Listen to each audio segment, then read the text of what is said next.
Friends, என்னுடைய 25 வருஷ எக்ஸ்பீரியன்ஸ்ல பல பேரை கோட்டீஸ்வரனா மாத்திருக்கிற இந்த 7 ரெயின்போ ஃபார்முலாவை நான் உங்களுக்கும் ஷேர் பண்றதுல எனக்கு ரொம்ப சந்தோஷம். ஃப்ரெண்ட்ஸ், நீங்க ஃபாலோ பண்ணி பாருங்க. நீங்க கண் கூட பாப்பீங்க ஒரு காலகட்டத்திலேயே நீங்க பணக்காரன் ஆயின்னு இருக்கிறத. முக்கியமா இந்த 7 ரெயின்போ ஃபார்முலா. நம்பர் 1, ஃப்ரெண்ட்ஸ், வரவு செலவு கணக்கு உங்ககிட்ட இல்லைன்னா நீங்க எத்தனை லட்சம் சம்பாதிச்சாலும் கையில காசு இருக்காது ஃப்ரெண்ட்ஸ். அதனால நம்பர் 1 முதல்ல பட்ஜெட்டிங். இந்த வரவு செலவு நீங்க பாருங்க, அந்த காலத்துல எவ்வளவு இன்கம் வந்தாலும் ஒரு துண்டு சீட்டுல எழுதி வைக்காங்க ஃப்ரெண்ட்ஸ். எழுதி வச்சு பார்ப்பாங்க என்ன வந்திருக்கு என்ன போயிருக்குன்னு. இப்பெல்லாம் பாருங்க, பல லட்சம் ஏடிஎம்ல எப்ப வருது, அக்கௌண்ட்ல எப்ப விழுது, எப்ப என்ன செலவாச்சுன்னே தெரியல. ஐயோ இவ்வளவு கம்மியா இருக்கேன்னு பாக்குறோம். ஏன்னா கணக்கு வரவு செலவு கணக்கே இல்லை ஃப்ரெண்ட்ஸ். அதனால நம்பர் 1, நீங்க வரவு செலவு கணக்கு அந்த காலத்துல எழுதுற மாதிரி எழுதி வைங்க.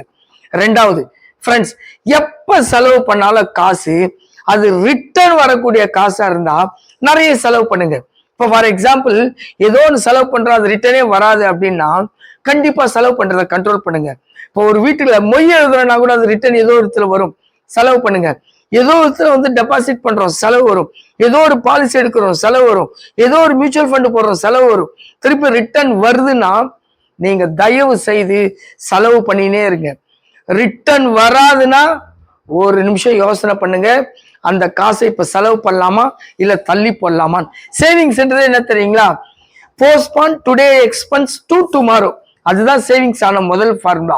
ஸோ 2வது, முக்கியமா ரிட்டர்ன் வரக்கூடிய விஷயங்களுக்கு செலவு பண்ணுங்க. ரிட்டர்ன் வரலன்னா ஒரு செகண்ட் யோசனை பண்ணுங்க, செலவு பண்ணலாமான்னு.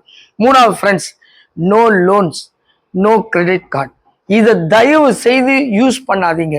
இது நீங்க பள்ளத்துல போய் படுகுழியில விழுறதுக்கு ஒரே காரணம் கிரெடிட் கார்டு, அந்த லோன்ஸ் வாங்குற விஷயங்கள் தான்.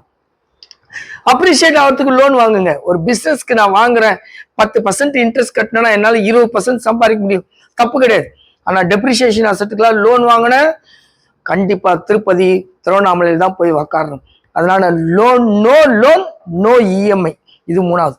4வது, மை டியர் ஃப்ரெண்ட்ஸ், நான் எப்பவுமே சொல்லுவேன், என்கிட்ட காசு இல்லப்பா அப்படின்னு சொல்றத தயவு செய்து பழக்கமா வைங்க.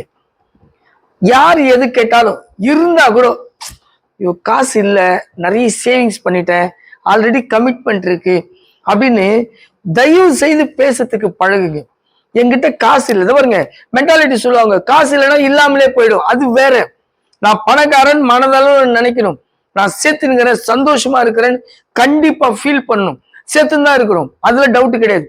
ஆனா மற்றவங்க எதிர்க்க சம்டைம்ஸ் காசு இல்லைன்னு நீங்க அப்படி ஸ்லோ வேணாம். ஒரு ஸ்டேஜுக்கு அப்புறம் அப்பா அவர்கிட்ட எப்பவுமே கொஞ்சம் காசு இருக்காதுப்பா அப்படின்னு மற்ற விஷயங்களை பார்ப்பாங்க. நீங்க எப்பவுமே நான் பந்தாவா இருக்கிறேன் அப்படின்னு அப்படி செலவு பண்ண காணாம போயிடும். அதனால தயவு செய்து காசு அவர்கிட்ட இருக்காதுன்ற ஒரு ஃபீலிங்ஸை உங்க ஃப்ரெண்ட் சர்க்கிள் கிட்ட ஸ்லோவா எங்கேயோ புதைச்சி வைங்க. எப்பவுமே செலவு பண்ணக்கூடிய ஆளுன்றவங்களும் தான் உங்களை முத்திரை குத்தி ஓட்டாண்டி ஆக்கி ரோட்ல நிக்க வச்சிடுவாங்க. அதனால காசு இல்லைன்னு சொல்றதுக்கு பழகுங்க.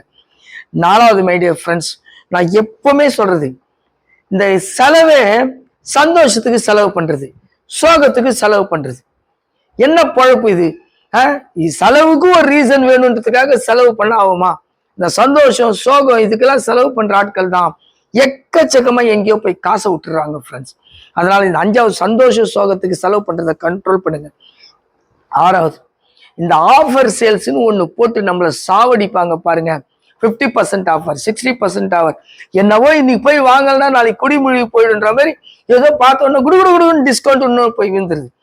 கொஞ்சமாவது யோசனை இருக்கணும். இல்லை, ஒரு டிஸ்கவுண்ட்னாலே அவன் அது லாபத்துக்கு மீறி தான் ஒண்ணு விற்கிறான். எவனும் எந்த பிசினஸ் மேனும் லாபத்தை கம்மி பண்ணிட்டு தான் விற்கிறானே தவிர நஷ்டத்துக்கு டிஸ்கவுண்ட் பண்ணி யாரும் விற்கிறது இல்லை ஃபான்ஸ். அதனால டிஸ்கவுண்ட்ன்ற விஷயங்களுக்கு போய் விழாதீங்க. 7வது, ரொம்ப முக்கியமா, இன்கம் எக்ஸ்பென்ஸ். அடிக்கடிக்கு சொல்லுவாங்க, முதல் செலவே சேமிப்பு. இது இப்ப இல்லை, திருவள்ளுவர் காலத்துல இருந்தே சொல்லிங்கிறாங்க. அதனால வந்த உடனே சேவ் பண்ணுங்க. எப்பவுமே ஒரு 3 விஷயங்கள் சொல்லுவேன். இன்கம் வந்த உடனே செலவெல்லாம் போக சேவ் பண்ணணும் அப்படின்னா அது தப்பான ஃபார்முலா, தப்பு. இன்கம் மைனஸ் எக்ஸ்பென்ஸ் அப்புறம் சேவிங்ஸ் தப்பு. அப்ப எது கரெக்டு? இன்கம் வந்த உடனே முதல்ல சேவிங்ஸ் பண்ணிடணும், அதுக்கப்புறம் தான் பேலன்ஸ் வச்சு எக்ஸ் பண்ணணும். இது குட் ஃபார்முலா. முதல்ல பேட் ஃபார்முலா, ரெண்டாவது குட் ஃபார்முலா. கிரைம் ஃபார்முலா ஒன்று இருக்கு தெரியுங்களா? கிரைம் ஃபார்முலா இன்கம் செலவு பிளஸ் லோனை வாங்கி அதையும் சேர்த்து செலவு. கிரைம் ஃபார்முலா ஸ்ட்ரைட்டா வேலூர் ஜெயில் தான் அப்படின்ற மாதிரி நம்ம திரும்பிட்டு கதம் கதம் முடிஞ்சிடும். தயவு செய்து அதனால இந்த 7 ரெயின்போ ஃபார்முலா ஆயிரக்கணக்கான பேர் கோட்டீஸ்வரனா மாத்திருக்கிற இந்த ஃபார்முலாவை நான் எத்தனையோ வருஷம் ஆயிரக்கணக்கான பேருக்கு சொல்லியிருக்கிறேன். உங்களுக்கும் சொல்றேன், நீங்க கண் கூட பார்ப்பீங்க சூப்பரா ஜெயிக்கிறத, சூப்பரா பணக்காரனா வருது. ஃபாலோ பண்ணுங்க ஃப்ரெண்ட்ஸ். இந்த 7 ரெயின்போ ஃபார்முலா இந்த எக்ஸல் ஷீட்ஸ் உங்களுக்கு வேணும்னா கீழே இருக்கிற வாட்ஸ்அப் நம்பருக்கு ரெயின்போ ஃபார்முலான்னு சமைச்சு வைங்க. உங்களுக்கு உங்களுடைய மொபைல் நம்பருக்கு வாட்ஸ்அப் பண்றோம் நாங்க. Best wishes friends. பெருசா ஜெயிக்கணும், சேர்ந்து ஜெயிக்கணும்.